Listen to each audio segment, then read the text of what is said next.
പുതുപുലരികളെന്നും നിന്നെ കാണാൻ മണ്ണിൽ വന്നു. നിറമലരുകൾ ഇന്നും നിന്നെ തേടി പൊന്നിതൾ നീട്ടി. ആരു നീ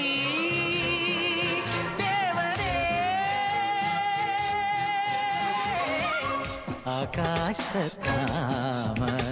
പോലെ പാതി വീഴുന്ന നീയാ.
ിളകിയ കാറ്റിൽ മണലാരണ്യം പാൽക്കടലായി.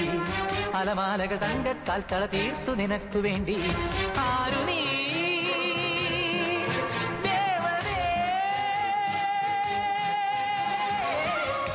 ആകാശത്താമര പോലെ പാതി വിടന്ന നീയാര്.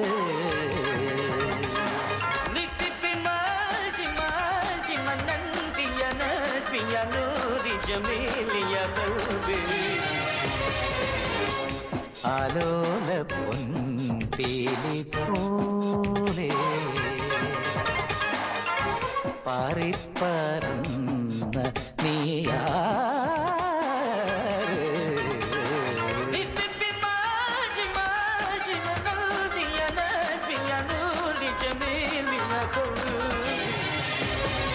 ആരു നീ ഹൃദയചന്ദ്രികെ സ്വപ്നദൂതികെ കടൽ ചിപ്പിയിൽ മയങ്ങി നിന്നു മുത്തുപോലിറങ്ങി വന്ന മോഹനൃത്ത ചാരുവേ. ആകാശത്താമര പോലെ പാതി വിടന്ന നീയാ.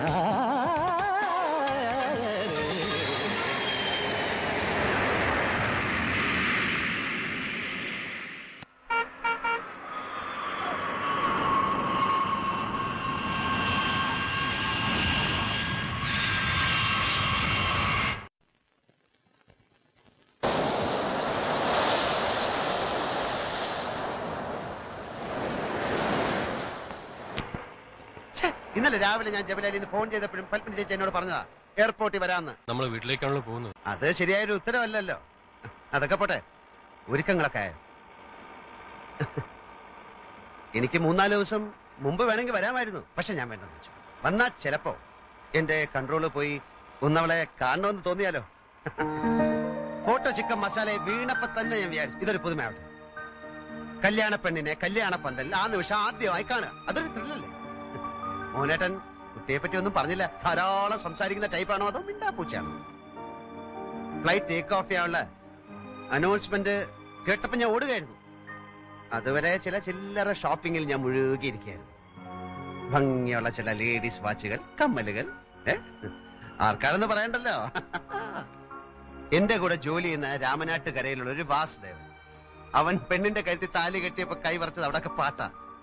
വീഡിയോ ക്യാഷിൽ ആ ഭാവം മാറ്റി കളഞ്ഞു. അങ്ങനെ കല്യാണ ക്യാഷിൽ ഇപ്പൊ താലി കെട്ട് മാത്രമില്ല. എനിക്കങ്ങനെ ഒരു പ്രശ്നമേ ഉണ്ടായി. പക്ഷെ 10,000 പേര് ആ സമയത്ത് നമ്മളെ മാത്രം ഇങ്ങനെ നോക്കി നിൽക്കുമ്പോ അതൊക്കെ നമ്മളെന്തിനാ ശ്രദ്ധിക്കുന്നല്ലേ? മോഹനേട്ടന് ടെൻഷൻ ഉണ്ടായിരുന്നോ? ഓർമ്മയില്ല.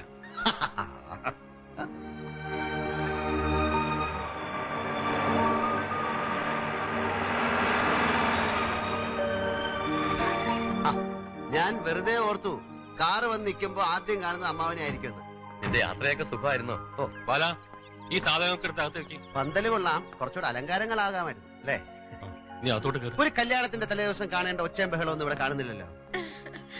ഓ, നിങ്ങളൊക്കെ ഇവിടെ ഉണ്ടല്ലേ? നിങ്ങക്ക് ഇളയച്ചനോടുള്ള പഴയ സ്നേഹമൊക്കെ പോയി. എന്താ എയർപോർട്ടിൽ വരാത്തെ?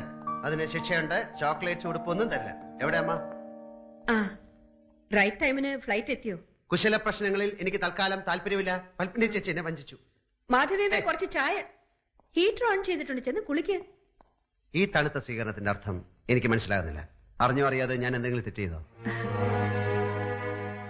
ഇവരൊന്നും കഴിച്ചിട്ടില്ല കേട്ടോ. ബ്രേക്ക്ഫാസ്റ്റ് എടുത്ത് വെക്കി. 10-32 വർഷമായിട്ട് സ്ഥിരമായി ബ്രേക്ക്ഫാസ്റ്റ് കഴിക്കുന്നതാണ് ഞാൻ. അതുകൊണ്ട് അത് കളാ. എന്താ കല്യാണത്തിന് ആരെ ക്ഷണിച്ചില്ലേ? നമ്മുടെ അടുത്തുള്ള ആൾക്കാരെ പോലും കാണുന്നില്ലല്ലോ. അത് ഒരു യാത്ര കഴിഞ്ഞ് വന്നല്ലേ, പോയി കുളിച്ചിട്ട് വാ. കുളി ഇത് കേട്ടതൊന്നും ദുബായിന്ന് ഞാൻ ഇവിടം വരെ വന്ന് കുളിക്കാനാണ്. കുളിച്ചേക്കാം.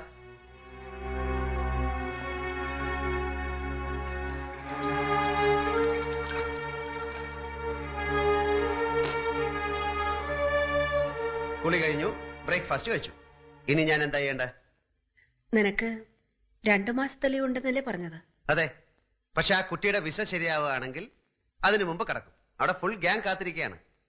നീ ഇരിക്കെ.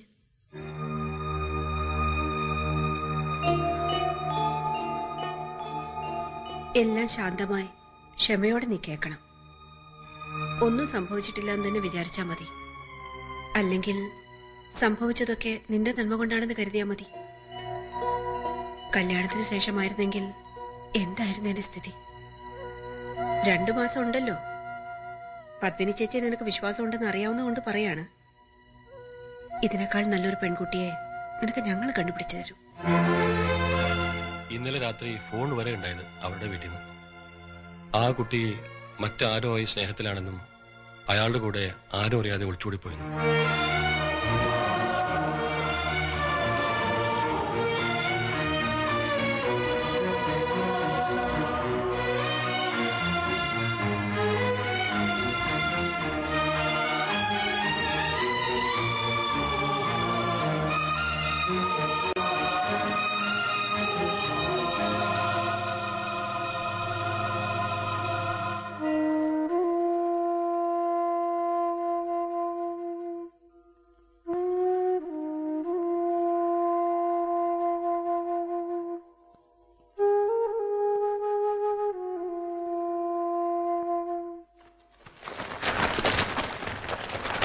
വായനക്കാരുടെ കത്തുകൾ പോസ്റ്റ്മാൻ തലച്ചുമടായിട്ട് ആഫീസിലേക്ക് കൊണ്ടുവരുന്നത്.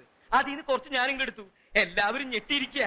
സാഹിത്യകാരന്റെ ദുബായ് ഫ്ലാഷ് ബാക്ക് കലക്കിയിട്ടുണ്ടെന്നാണ് എഴുതിയിരിക്കുന്നത്. ഇനി ഈ കഥ എങ്ങോട്ട് പോകുമെന്നാണ് എല്ലാവർക്കും അറിയേണ്ടത്. വായിച്ചു നോക്ക്. ഏത് തെണ്ടിയുടെ കൂടെയാണ് യക്ഷി ഒളിച്ചോടിയത്? ഒളിച്ചോടിയിട്ട് അവർ കല്യാണം കഴിച്ചോ? കല്യാണം കഴിച്ചെങ്കിൽ അവനിപ്പോ എവിടെ? അവൻ ചത്തോ അതോ പ്രസവിച്ചോ? നോക്ക്. പറഞ്ഞതുപോലെ അവനിപ്പോ എവിടെ? സാഗറിന് അയാളെ അറിയില്ലേ? എപ്പോഴെങ്കിലും കണ്ടിട്ടുണ്ടോ? ഞാൻ എന്തിനാ അയാളെ കാണണം? കാണണല്ലോ. സാഹിത്യകാരനും അയാളും കണ്ടുമുട്ടുന്നതല്ലേ അടുത്ത ലക്കം. ഓഹോ, അങ്ങനെയാണോ അടുത്ത ലക്കം? എന്നാലല്ലേ ഒരു സംഘട്ടനത്തിനും 5-6 കിണ്ണം ഡയലോഗിനും ചാൻസ് ഉള്ളൂ. സാഹിത്യകാരനെ ചതിച്ച് അവന്റെ മോന്തക്കിട്ട് പടപടാന്ന് 2 എണ്ണം കൊടുക്കുന്നത് വായനക്കാരനെ എന്തൊരു കോരിത്തെരിപ്പായിരിക്കും. സാഗർ ബുദ്ധിമുട്ടണ്ട. ആദ്യം പല്ലും നഖവും ഉപയോഗിച്ച് അവനെ കണ്ടുപിടിക്കുന്ന കാര്യം ഞാൻ ഏറ്റു. അല്ല, ഞങ്ങൾ ഏറ്റു.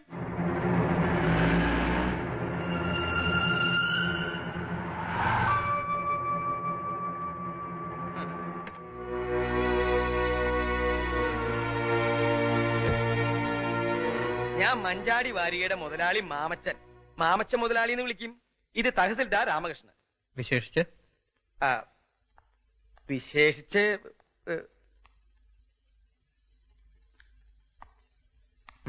പേഴ്സണലായിട്ട് കുറച്ച് കാര്യങ്ങൾ സംസാരിക്കാനുണ്ട്.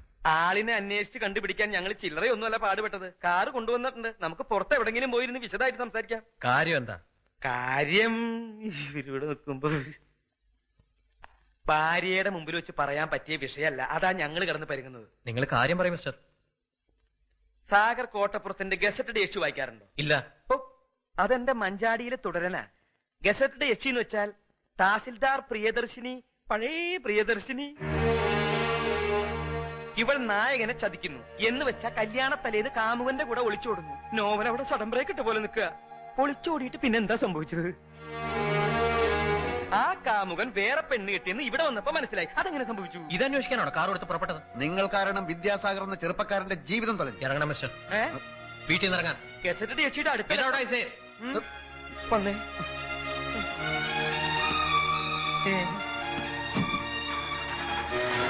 വണ്ടി വിടുവാ.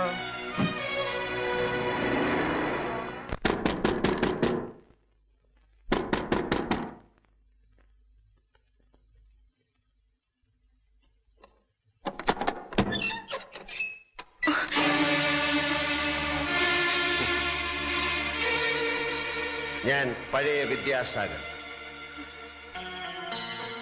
കണക്കുകൾ തീർക്കുന്നതിന് മുൻപ് എനിക്ക് ചില കാര്യങ്ങൾ അറിയാനുണ്ട്. ഇരിക്കൂ.